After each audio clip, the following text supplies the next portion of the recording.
ಎಲ್ಲರಿಗೂ ನಮಸ್ತೆ. ಬನ್ನಿ ಇವತ್ತಿನ ವಿಡಿಯೋ ನೋಡ್ಕೊಂಬರೋಣ. ಇವತ್ತಿನ ವಿಡಿಯೋ ಬಂದು ಶ್ರೀರಾಮನವಮಿ ಹಬ್ಬದ ವ್ಲಾಗ್ ಹಾಕಿದ್ದೀನಿ. ಇದು ಅವತ್ತು ಹಿಂದಿನ ದಿನ ಹಣ್ಣು ಹೂವೆಲ್ಲ ತರೋದಿತ್ತಲ್ಲ, ಹೋಗಿ ಹಂಗೆ ಹಣ್ಣೆಲ್ಲ ತೊಗೊಂಡು ಬಂದೆ. ಕರ್ಬೂಜ ಬಂದುಬಿಟ್ಟು 100 ರೂಪಾಯಿಗೆ 4 kg. ನಾನು ಸ್ವಲ್ಪ ಕರ್ಬೂಜ ಚೆನ್ನಾಗಿ ತಿಂತೀನಿ. ಸಮ್ಮರಲ್ಲಿ ಸಿಗೋ ಫ್ರೂಟ್ಸ್ ಎಲ್ಲನೂ ತಿಂತೀನಿ ಬಿಡಿ. ಸಮ್ಮರಲ್ಲಿ ಅಲ್ವಾ ಫ್ರೂಟ್ಸ್ ಎಲ್ಲ ಚೆನ್ನಾಗಿ ಸಿಗೋದು, ಆದ ಕಾರಣ ಚೆನ್ನಾಗಿ ತಿಂದುಬಿಡೋದು ಮ್ಯಾಂಗೋ ಬರೋವರೆಗೂ. ಆಮೇಲೆ ಮತ್ತೆ ಮ್ಯಾಂಗೋ ಸ್ಟಾರ್ಟ್ ಮಾಡ್ತೀನಿ. ಸ್ವಲ್ಪ ಮನೆಯಲ್ಲಿರೋ ಹಣ್ಣುಗಳನ್ನೆಲ್ಲ ಹಾಗೆ ಎತ್ತಿಟ್ಕೊಳ್ತಾ ಇದ್ದೀನಿ. ಟೊಮೊಟೊ ಬಂದು 10 ರೂಪಾಯಿ kg, ಆದ ಕಾರಣ ಒಂದು 3 kg ತೊಗೊಬಂದಿದ್ದೆ. ಹಾಗೆ ಕಡಲೆಕಾಯಿ ಕೂಡ ತೊಗೊಬಂದಿದ್ದೀನಿ, ಹಸಿ ಕಡಲೆಕಾಯಿ.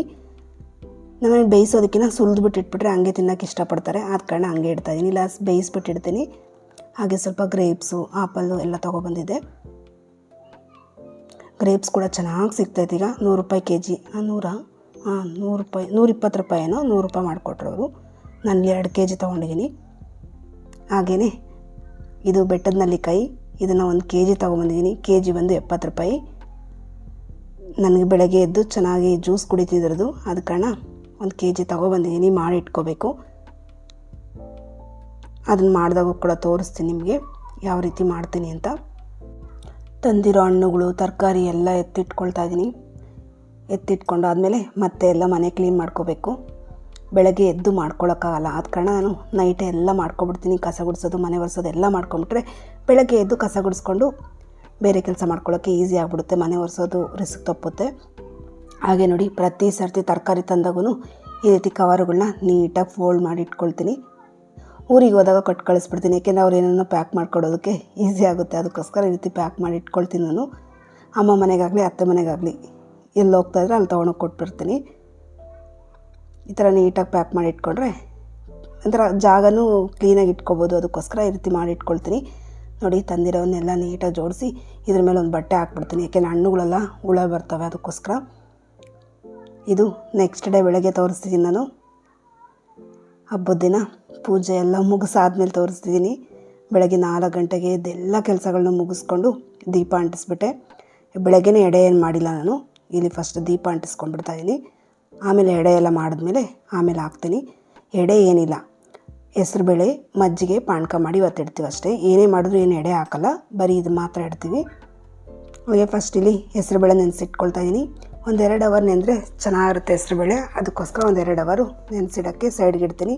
ಹಾಗೆ ಬೆಲ್ಲನೂ ಕೂಡ ಕುಟ್ಬಿಟ್ಟು ಪಾನಕಕ್ಕೋಸ್ಕರ ನೆನೆಸಿಡ್ತಿದ್ದೀನಿ. ಪಾನಕ ರೆಸಿಪಿ ಶಾರ್ಟ್ಸಲ್ಲಿ ಹಾಕಿದ್ದೀನಿ, ಅದಕ್ಕೋಸ್ಕರ ಇಲ್ಲೇನು ಹಾಕಿಲ್ಲ ನಾನು. ಹಾಗೆಯೇ ಸ್ವಲ್ಪ ಪಾಯಸ ಮಾಡೋಣ ಅಂತ ಪಾಯಸಕ್ಕಿಲ್ಲ ನಾನು ಸ್ವಲ್ಪ ಮಿಕ್ಸಿ ಜಾರ್ಗೆ ಕಾಯಿ ತುರಿ ಹಾಕ್ಕೊಂಡಿದ್ದೀನಿ. ಹಾಗೆ 1 ಹಿಡಿಯಷ್ಟು ಗೋಡಂಬಿ ಹಾಕ್ಕೊಂಡಿದ್ದೀನಿ. ಬೇಕು ಅಂದರೆ ಬಾದಾಮಿನೂ ಕೂಡ ಹಾಕ್ಕೋಬೋದು, ಟೇಸ್ಟ್ ಚೆನ್ನಾಗಿರುತ್ತೆ. ನಾನಿವತ್ತು ಗೋಡಂಬಿ ಮಾತ್ರ ಹಾಕಿದ್ದೀನಿ. ಹಾಗೆ 1 ಸ್ಪೂನಷ್ಟು ಗಸಗಸೆ ಹಾಕ್ಕೊಂಡಿದ್ದೀನಿ. ಪಾಯಸಕ್ಕೆ ಒಳ್ಳೆ ಟೇಸ್ಟ್ ಇರುತ್ತೆ, ಈ ರೀತಿ ಒಂದು ಸಲ ಟ್ರೈ ಮಾಡಿ. ಹಾಗೆ 1 ಸ್ಪೂನಷ್ಟು ಏಲಕ್ಕಿ ಪೌಡರು. ನಾನಿಲ್ಲಿ ರುಬ್ಲಿಕ್ಕೆ ಹಾಲೇ ಯೂಸ್ ಮಾಡ್ತಿದ್ದೀನಿ. ಸ್ವಲ್ಪ ವ್ಲಾಗ್ ಹಾಕೋದು ಲೇಟ್ ಆಯಿತು. ಕಾರಣ ಏನಪ್ಪ ಅಂದರೆ ಹುಷಾರಿಲ್ಲ, ಆದ ಕಾರಣ ವಾಯ್ಸು ಕೂಡ ಚೇಂಜ್ ಆಗಿದೆ. ಸ್ವಲ್ಪ ಅಡ್ಜಸ್ಟ್ ಮಾಡ್ಕೊಳ್ಳಿ. ನಾನಿಲ್ಲಿ ಒಂದು ಪಾತ್ರೆಗೆ ಹಾಲನ್ನ ಹಾಕ್ಕೊಂಡಿದ್ದೀನಿ. ಹಾಲು ಕಾಯಿಸಿರೋ ಹಾಲಾದ ಕಾರಣ ಡೈರೆಕ್ಟಾಗಿ ಹಾಕ್ಕೊಳ್ತೀನಿ. ಹಾಗೆ ರುಬ್ಬಿರೋ ಅಂಥ ಈ ಕಾಯಿನೆಲ್ಲ ಹಾಕ್ಕೊಂಡು ಒಂದು ಸಲ ಕುದಿಲಿಕ್ಕೆ ಇಟ್ಟಿದ್ದೀನಿ. ಹಾಗೆ ಬನ್ನಿ ಈಗ ಸಾಂಬಾರು ಯಾವ ರೀತಿ ಮಾಡೋದು ಅಂತ ನೋಡ್ಕೊಂಬರೋಣ. ಇವತ್ತೇನು ಸಾಂಬಾರು ಮಾಡ್ತಿದ್ದೀನಿ ಅಂದರೆ ಮಸ್ಕಾಯಿ ಮಾಡ್ತಿದ್ದೀನಿ. ಬೇಳೆ 1 ಗ್ಲಾಸಷ್ಟು ತೊಳ್ಕೊಂಡಿದ್ದೀನಿ. ಹಾಗೆ ಟೊಮೊಟೊ ಸ್ವಲ್ಪ ಜಾಸ್ತಿನೇ ಹಾಕ್ಕೊಂಡಿದ್ದೀನಿ. ಖಾರಕ್ಕೆ ಎಷ್ಟು ಬೇಕೋ ಅಷ್ಟು ಹಸಿಮೆಣ್ಸಿನ್ಕಾಯಿ, ಬದನೆಕಾಯಿ, ಹಾಗೆ ಇಲ್ಲಿ ನಾನು 1 ಗಡ್ಡೆಯಷ್ಟು ಬೆಳ್ಳುಳ್ಳಿ ಹಾಕ್ಕೊಳ್ತೀನಿ. ಮಸ್ಕಾಯಿಗೆ ಬೆಳ್ಳುಳ್ಳಿ ಬೇಕಾದ್ರೆ ಸ್ಕಿಪ್ ಮಾಡ್ಕೋಬೋದು, ಯಾಕೆಂದರೆ ಅತ್ತೆನೂ ಹಾಕಲ್ಲ ಅಮ್ಮನೂ ಹಾಕಲ್ಲ, ಆದರೆ ನಾನು ಮಾತ್ರ ಹಾಕ್ಕೊಳ್ತೀನಿ. ಟೇಸ್ಟ್ ನನಗೆ ಇಷ್ಟ ಆಗುತ್ತೆ, ಅದಕ್ಕೋಸ್ಕರ ಹಾಕ್ಕೊಳ್ತೀನಿ. ಸ್ವಲ್ಪ ಅರಿಶಿನ, ಹಾಗೆ ಸಾಂಬಾರಿಗೆ ಎಷ್ಟು ಬೇಕೋ ಅಷ್ಟು ನೀರು, ಒಂದು ಅರ್ಧ ಸ್ಪೂನಷ್ಟು ಎಣ್ಣೆ ಹಾಕ್ಕೊಳ್ತೀನಿ. ಉಕ್ಕು ಬರಬಾರ್ದು ಅಂತ ಹಾಕ್ಕೊಂಡು ಇದನ್ನು ಸ್ಟವ್ ಮೇಲೆ ಇಟ್ಕೊಂಡು ಒಂದು 3 ವಿಸಿಲ್ ಕೂಗಿಸ್ಕೊಳ್ತೀನಿ. ನೋಡಿ, ಹಾಲು ಕೂಡ ಚೆನ್ನಾಗಿ ಕುದೀತಾ ಇದೆ. ಈ ಟೈಮಲ್ಲಿ ಸ್ಟವ್ ಆಫ್ ಮಾಡಿಬಿಟ್ಟು ತಣ್ಣಗೆ ಹಾಕಿಡ್ತೀನಿ. ಆಮೇಲೆ ಇನ್ನು ಮಿಕ್ಕಿದ್ದೆಲ್ಲ ಹಾಕೋದು ತೋರಿಸ್ತೀನಿ ನಿಮ್ಗೆ ನಾನು. ಬನ್ನಿ ಈಗ ಸಿಂಪಲ್ಲಾಗಿ ನಾನು ಯಾವ ರೀತಿ ಲೆಮನ್ ರೈಸ್ ಮಾಡ್ತೀನಿ ಅಂತ ತೋರಿಸ್ಕೊಂಬರ್ತೀನಿ. ಒಂದು ಬಾಣಲಿಗೆ ಎಣ್ಣೆ ಹಾಕ್ಕೊಂಡು ಕಡಲೆಬೀಜ ತೇಲಿಸ್ಕೊಂಡು ಸೈಡ್ಗೆ ಇಟ್ಕೊಂಡಿದ್ದೀನಿ. ಈಗ ಇದಕ್ಕೆ 1/4 ಸ್ಪೂನ್ ಸಾಸಿವೆ, 1/4 ಸ್ಪೂನ್ ಜೀರಿಗೆ ಹಾಕ್ಕೊಂಡು ಸಿಡಿದಾದ್ಮೇಲೆ ನಾನಿಲ್ಲಿ 1 ಸ್ಪೂನ್ ಕಡಲೆಬೇಳೆ, 1 ಸ್ಪೂನ್ ಉದ್ದಿನಬೇಳೆ ಹಾಕ್ಕೊಂಡಿದ್ದೀನಿ. ಇದು ಕೂಡ ಕಲರ್ ಚೇಂಜ್ ಆಗಬೇಕು ಚೆನ್ನಾಗಿ. ಅದಾದಮೇಲೆ ಹಸಿಮೆಣ್ಸಿನ್ಕಾಯಿ ಹಾಕ್ಕೊಂಡಿದ್ದೀನಿ. 1 ಗಡ್ಡೆಯಷ್ಟು ಬೆಳ್ಳುಳ್ಳಿ. ಈಗ ಸ್ಟವ್ ಫುಲ್ ಕಡಿಮೆನೇ ಇಟ್ಕೊಂಡಿರಬೇಕು, ನಾನು ಆಫೇ ಮಾಡಿಬಿಟ್ಟಿದ್ದೀನಿ. ಈ ಎಣ್ಣೆಯಲ್ಲೇ ಸಾಕು. ಕಲರ್ ಚೇಂಜ್ ಆದರೆ ಬೆಳ್ಳುಳ್ಳಿ. ಆಮೇಲೆ ಇದಕ್ಕೆ ಸ್ವಲ್ಪ ಅರಿಶಿನ, 1/4 ಸ್ಪೂನಷ್ಟು ಇಂಗು ಹಾಕ್ಕೊಂಡಿದ್ದೀನಿ. ಇದೆಲ್ಲ ಸ್ಟವ್ ಆಫ್ ಮಾಡಿಬಿಟ್ಟೆ ಮಾಡ್ತಿದ್ದೀನಿ. ಈ ಸ್ವಲ್ಪ ಒಗ್ಗರಣೆ ತಣ್ಣಗಾದ್ಮೇಲೆ ಇದಕ್ಕೆ ಅನ್ನ ಮಿಕ್ಸ್ ಮಾಡ್ಕೊಳ್ಳೋದಷ್ಟೇ. ಲೆಮನ್ ಹಾಕಿಲ್ಲ ಅಲ್ವಾ, ಅನ್ನ ಎಲ್ಲ ಮಿಕ್ಸ್ ಮಾಡ್ಕೊಂಡಾದಮೇಲೆ ಲೆಮನ್ ಹಾಕ್ಕೊಳ್ತೀನಿ. ರುಚಿಗೆ ತಕ್ಕಷ್ಟು ಉಪ್ಪು ಹಾಕ್ಕೊಂಡಾದಮೇಲೆ ಈಗ ಇದಕ್ಕೆ 1 ನಿಂಬೆಹಣ್ಣು ಹಾಕ್ಕೊಳ್ತೀನಿ. ಫಿಲ್ಟ್ರ್ ಮೇಲೆ ಫಿಲ್ಟ್ರ್ ಮಾಡ್ಕೊಳ್ತೀನಿ. ಬೀಜ ಏನೋ ಸಿಕ್ಕರೆ ಚೆನ್ನಾಗಿರಲ್ಲ, ಅದಕ್ಕೋಸ್ಕರ ಈ ರೀತಿ ಫಿಲ್ಟ್ರ್ ಮಾಡ್ಕೊಳ್ತೀನಿ. ಇಲ್ಲಾಂದರೆ ಕೈ ಅಡ್ಡ ಇಟ್ಕೊಂಡ್ರೆ ಆಯಿತು. ಹಸ್ಬೆಂಡ್ ಮಾಡ್ತಿರೋದ್ರಿಂದ ಆ ಥರ ಫಿಲ್ಟ್ರ್ ಇಟ್ಕೊಳ್ತಿದ್ದಾರೆ. ಒಂದು ಫುಲ್ ನಿಂಬೆಹಣ್ಣ ಹಾಕ್ಕೊಂಡಿದ್ದೀನಿ. ಟೇಸ್ಟ್ ಸಾಕಾಗಿರುತ್ತೆ. ಮಕ್ಕಳಿಗೆ ಸಿಂಪಲಾಗಿ ಏನಾದರೂ ಬ್ರೇಕ್ಫಾಸ್ಟ್ ಮಾಡಬೇಕು ಅಂದರೆ ಈ ರೀತಿ ಟ್ರೈ ಮಾಡಿ. ಲಾಸ್ಟಲ್ಲಿ ಸ್ವಲ್ಪ ಕೊತ್ತಂಬರಿ ಸೊಪ್ಪು ಹಾಗೆ ಕಡಲೆ ಬೀಜನ ಹಾಕ್ಕೊಂಡು ಮಿಕ್ಸ್ ಮಾಡ್ಕೊಳ್ಳೋದಷ್ಟೇ. ಚಿತ್ರಾನ್ನ ರೆಡಿ ಆಯಿತು. ಹಾಗೆ ಪಾಯಸಕ್ಕೆ ಹೇಳಿದ್ನಲ್ಲ, ಹಾಲು ತಣ್ಣಗಾದ್ಮೇಲೆ ನಾನಿಲ್ಲಿ 1 ಕಪ್ಪಷ್ಟು ರವೆನ ಹುರಿದ್ಬಿಟ್ಟು ಬೇಯಿಸ್ಕೊಂಡು, ಅಂದರೆ ಹುರಿದ್ಬಿಟ್ಟು ಸ್ವಲ್ಪ ಹೊತ್ತು ನೀರಲ್ಲಿ ನೆನೆಸ್ಕೊಂಡಿದ್ದೀನಿ. ಆ ಶಾವಿಗೆನ ಹಾಕ್ಕೊಳ್ತಿದ್ದೀನಿ. ಕಾದಿರೋ ನೀರಿಗೆ ಹಾಕ್ಕೊಂಡ್ರೆ ಒಂದು 5 ನಿಮಿಷ ಶಾವಿಗೆ ಬೇಯುತ್ತೆ. ಅದನ್ನು ತೊಗೊಂಡು ಹಾಕ್ಕೊಳ್ತಿದ್ದೀನಿ. ಏನಕ್ಕಪ್ಪ ಅಂದರೆ ಶಾವಿಗೆ ತುಂಬ ಬೆಂದರೆ ಈ ಪಾಯಸ ಚೆನ್ನಾಗಿರಲ್ಲ, ಅದಕ್ಕೋಸ್ಕರ ನಾನೀಗ ಒಲೆ ಮೇಲೆ ಇಡ್ತೀನಿ. ಮತ್ತು ಹಾಗೆ ಬೆಲ್ಲನೂ ಕೂಡ ಕರಗಿಸ್ಕೊಂಡು ಇದೇ ಪಾಯಸಕ್ಕೆ ಹಾಕ್ಕೊಳ್ತಿದ್ದೀನಿ. ಹಾಗೆ ಒಂದು ಸ್ವಲ್ಪ ಕಂಡೆನ್ಸ್ ಮಿಲ್ಕ್ ಹಾಕ್ಕೊಳ್ತೀನಿ. ಒಂದು 50 ಗ್ರಾಮ್ ಅಷ್ಟು ಹಾಕ್ಕೊಂಡ್ರೆ ಸಾಕು. ಹಾಕ್ಕೊಂಡು ಒಂದು ಸರ್ತಿ ಚೆನ್ನಾಗಿ ಮಿಕ್ಸ್ ಮಾಡಿಕೊಂಡು ಒಂದೇ ಕುದಿ ಬರಬೇಕು, ತುಂಬ ಬೇಯಿಸಬೇಡಿ, ತುಂಬ ಗಟ್ಟಿಗಾಗ್ಬಿಡುತ್ತೆ. ಅದಕ್ಕೋಸ್ಕರ ಹೇಳ್ತೀನಿ. ಇಷ್ಟು ತೆಳ್ಳಗಿದೆಯಲ್ಲ, ಆದರೂ ಕೂಡ ಗಟ್ಟಿಯಾಗುತ್ತೆ. ಒಂದು ಕುದಿ ಬಂದಮೇಲೆ ಆಫ್ ಮಾಡಿಬಿಟ್ಟು ಸೈಡ್ಗೆ ಇಟ್ಕೊಳ್ತೀನಿ. ಈಗ ಇದಕ್ಕೆ ಒಗ್ಗರಣೆ ಮಾಡ್ಕೊಳ್ಳೋಣ. ಒಗ್ಗರಣೆ ಅಂದರೆ ಸ್ವೀಟ್ಗೆ ಒಗ್ಗರಣೆ. ನಾನಿನ್ನೊಂದು 2 ಸ್ಪೂನಷ್ಟು ತುಪ್ಪ, ಗೋಡಂಬಿ ಹಾಗೆ ಬಾದಾಮಿ ಇವೆರಡನ್ನು ಕೂಡ ಕೊಟ್ಬಿಟ್ಟು ಫ್ರೈ ಮಾಡ್ಕೊಳ್ತೀನಿ. ಇವೆರಡು ಕಲರ್ ಚೇಂಜ್ ಆದಮೇಲೆ ದ್ರಾಕ್ಷಿ ಹಾಕ್ಕೋಬೇಕು. ದ್ರಾಕ್ಷಿ ಹಾಕಿದ್ಮೇಲೆ ಸ್ಟವ್ ಆಫ್ ಮಾಡ್ಕೋಬೇಕು. ಸ್ಟವ್ ಆಫ್ ಮಾಡಿಕೊಂಡು ಅದು ಸ್ವಲ್ಪ ಉಬ್ಬಿ ಬಂದಮೇಲೆ ಇದನ್ನು ಈಗ ಪಾಯಸ ಸೇರಿಸ್ಕೊಳ್ಳೋದು. ಎಷ್ಟು ಚೆನ್ನಾಗಿದೆ ಅಲ್ಲ, ಟೇಸ್ಟ್ ಕೂಡ ಅಷ್ಟೇ ಚೆನ್ನಾಗಿತ್ತು. ಒಂದೇ ದಿನಕ್ಕೆ ಫುಲ್ ಖಾಲಿ ಆಗೋಗ್ಬಿಡ್ತು. ನಮ್ಮಲ್ಲಿ ಪಾಯಸ ಮಾಡಿದ್ರೆ 2-3 ದಿನ ಇರುತ್ತೆ, ಆದರೆ ಇವತ್ತು ಬೇಗನೆ ಖಾಲಿ ಆಯಿತು. ಅಷ್ಟು ಇಷ್ಟಪಟ್ಟು ತಿಂದರು ಮಕ್ಕಳೆಲ್ಲ. ನೋಡ್ತಿದ್ದೀರಲ್ಲ, ಇಷ್ಟು ಗಟ್ಟಿಗಿರುತ್ತೆ. ಇನ್ನೊಂದು ಸ್ವಲ್ಪ ಹೊತ್ತು ಹೋಗ್ತಾ ಇನ್ನೂ ಗಟ್ಟಿ ಆಗ್ತಾನೇ ಇರುತ್ತೆ. ಹಾಗೇನೋ ಗಟ್ಟಿಯಾದರೆ ಸ್ವಲ್ಪ ಹಾಲು ಹಾಕ್ಕೊಳ್ಳಿ. ಹಾಗೆ ನೀವು ಸ್ವೀಟಿಗೆ ಬೇಕು ಅಂದರೆ ಸಕ್ಕರೆ ಕೂಡ ಹಾಕ್ಕೋಬೋದು. ನಾನಿಲ್ಲಿ ಬೆಲ್ಲ ಹಾಕಿದ್ದೀನಿ ಅಷ್ಟೇ. ಪಾಯಸ ಮಾಡಿ ಇದನ್ನು ಕೂಡ ಸೈಡ್ಗೆ ಇಟ್ಟಾಯಿತು. ಈಗ ಸಾಂಬಾರು ರೆಡಿ ಮಾಡೋಣ. ಈಗ ಸಾಂಬಾರಿಗೆ ನಾನು ಕುಕ್ಕರ್ ತೆಗೆದಾದ್ಮೇಲೆ ಇದನ್ನು ಮಸ್ಕೋಬೇಕು. ಒಗ್ಗರಣೆ ಇಟ್ಕೊಂಡಿದ್ದೀನಿ. ಎಣ್ಣೆ, ಸಾಸಿವೆ, ಜೀರಿಗೆ ಹಾಗೆ 1 ಒಣಮೆಣ್ಸಿನ್ಕಾಯಿ, ಸ್ವಲ್ಪ ಇಂಗು, ಕರಿಬೇವು ಹಾಕ್ಕೋಬೇಕು. ಹಾಗೆ ಇದಕ್ಕೆ 1 ಈರುಳ್ಳಿನ ಕಟ್ ಮಾಡಿ ಹಾಕ್ಕೊಳ್ತೀನಿ. ನಾನು ಸಾಂಬಾರಿಗೆ ಈರುಳ್ಳಿ ಹಾಕಿಲ್ವಲ್ಲ, ಇಲ್ಲಿ ಒಗ್ಗರಣೆಗೆ ಹಾಕ್ಕೊಳ್ತೀನಿ. ಹಾಗೆಯೇ ಸ್ವಲ್ಪ ಕರಿಬೇವು. ಇದು ಫ್ರೈ ಆಗೋದ್ರೊಳಗಡೆ ಈಗ ಸಾಂಬಾರನ್ನ ಮಸ್ಕೊಂಬರೋಣ. ನಾನಿಲ್ಲಿ ಒಂದು ಪಾತ್ರೆಗೆ ಫಿಲ್ಟರ್ ಇಟ್ಕೊಂಡು ಈ ರೀತಿ ಮಸ್ಕೊಳ್ತಿದ್ದೀನಿ. ಹಾಗೆ ಈ ನೀರು ಮಾತ್ರ ತೆಗೆದು ಕುಕ್ಕರಲ್ಲಿ ಕೂಡ ಮಸ್ಕೋಬೋದು, ಆದರೆ ನಾನು ಈ ರೀತಿ ಫಿಲ್ಟ್ರ್ ಇಟ್ಕೊಂಡೆ ಮಸ್ಕೊಳ್ತೀನಿ, ಎಲ್ಲ ಕಡೆ ಚೆನ್ನಾಗಿ ಮಸ್ಕೋಬೇಕು ಅಂತ. ಈಗ ಇದಕ್ಕೆ ನಾನು ಮನೆಯಲ್ಲಿ ಯೂಸ್ ಮಾಡುವಂಥ ಧನಿಯಾ ಪೌಡ್ರ್ ತೊಗೊಂಡಿದ್ದೀನಿ. ಅಂದರೆ ಧನಿಯಾ ಪೌಡರ್ ಅಂದರೆ ಇದು ಸಾಂಬಾರು ಪೌಡ್ರ್ ಅಂತಾರೆ, ಇದು ಧನಿಯಾ ಪೌಡ್ರ್ ಅಂತಾರೆ. ನಮ್ಮ ಕಡೆ ಎಲ್ಲ ಸಾಂಬಾರು ಪೌಡ್ರ್ ಅಂತಾರೆ. ಹಾಗಾಗಿ ಇದಕ್ಕೆಲ್ಲನೂ ಹಾಕಿರ್ತಾರೆ, ಬರೀ ಖಾರ ಒಂದು ಹಾಕಿರಲ್ಲ ಅಷ್ಟೇ. ಇನ್ನೆಲ್ಲ ಮಸಾಲನೂ ಕೂಡ ಇರುತ್ತೆ. ನೆಕ್ಸ್ಟ್ ಟೈಮ್ ಯಾವಾಗಾದ್ರೂ ಮಾಡಬೇಕಾದ್ರೆ ತೋರಿಸ್ತೀನಿ. ಹಾಗೆ ಇವಾಗ ಹಾಕ್ತಿರೋದು ಖಾಲಿ ಧನಿಯಾ ಪೌಡರ್. ಇದು 1 ಸ್ಪೂನ್ ಹಾಕ್ಕೊಂಡಿದ್ದೀನಿ, ಅದೊಂದು ಸ್ಪೂನ್ ಹಾಕ್ಕೊಂಡಿದ್ದೀನಿ. ಹಾಗೆ ರುಚಿಗೆ ತಕ್ಕಷ್ಟು ಉಪ್ಪು. ಇಲ್ಲಿ ನಾನು ಕಲ್ಲುಪ್ಪು ಹಾಕ್ಕೊಳ್ತೀನಿ. ಪ್ರತಿ ಸಾಂಬಾರಿಗೂ ಕಲ್ಲುಪ್ಪು ಯೂಸ್ ಮಾಡ್ತೀನಿ ನಾನು. ಇನ್ನು ಮಾಮೂಲಿ ಒಗ್ಗರಣೆ ಇಂಥವಕ್ಕೆಲ್ಲ ಪುಡಿ ಉಪ್ಪು ಯೂಸ್ ಮಾಡ್ತೀನಿ. ಇನ್ನು ಈ ಥರ ಸಾಂಬಾರುಗಳಿಗೆಲ್ಲ ಕಲ್ಲುಪ್ಪು ಯೂಸ್ ಮಾಡ್ತೀನಿ.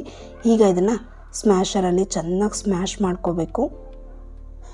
ನಾನು ಈ ಥರ ಫಿಲ್ಟ್ರ್ ಇಟ್ಕೊಳ್ಳೋ ಕಾರಣ ಏನಕ್ಕೆ ಅಂದರೆ ಚೆನ್ನಾಗಿ ಎಲ್ಲ ಕಡೆನೂ ಸ್ಮ್ಯಾಶ್ ಮಾಡ್ಕೋಬೋದು. ಸಾಂಬಾರು ಗಟ್ಟಿಯಾಗಿ ಬರುತ್ತೆ.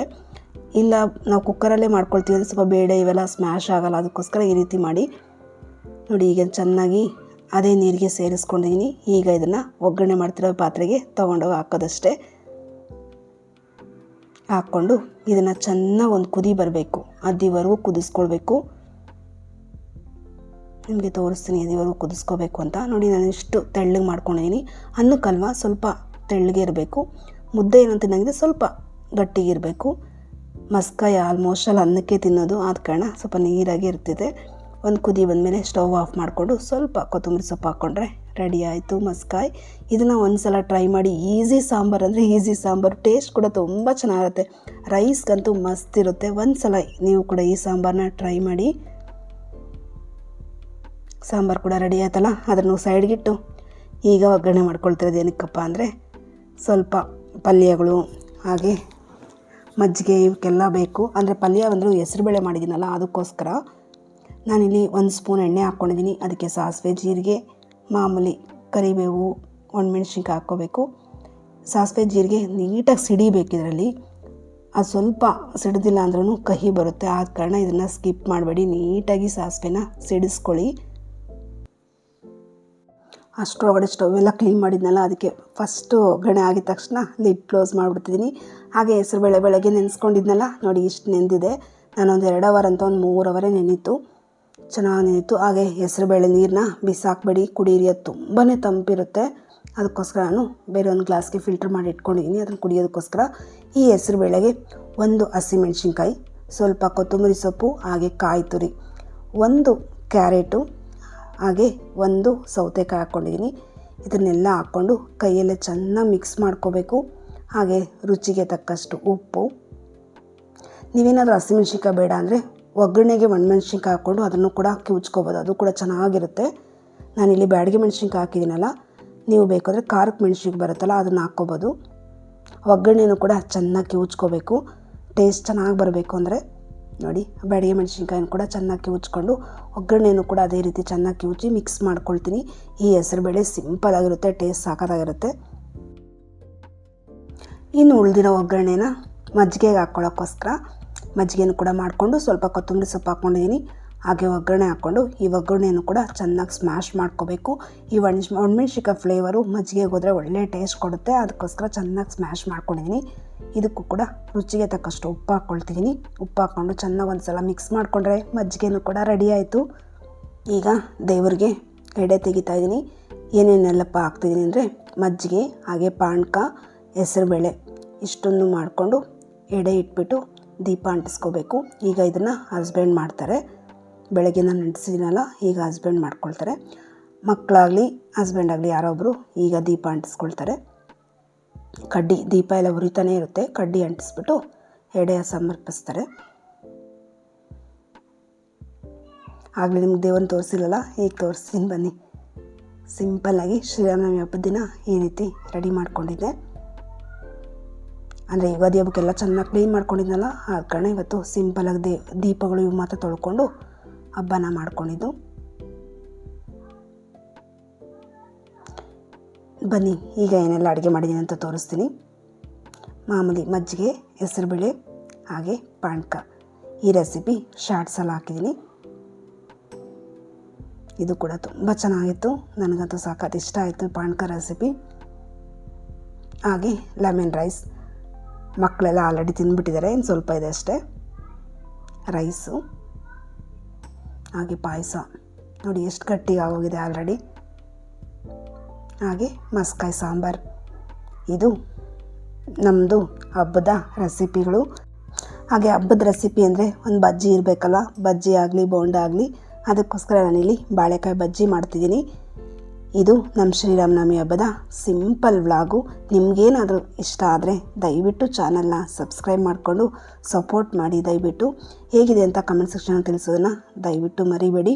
ನನ್ನ ವಿಡಿಯೋ ಇಲ್ಲಿವರೆಗೂ ನೋಡಿದ್ದಕ್ಕಾಗಿ ನಿಮ್ಮೆಲ್ಲರಿಗೂ ಕೂಡ ಧನ್ಯವಾದಗಳು.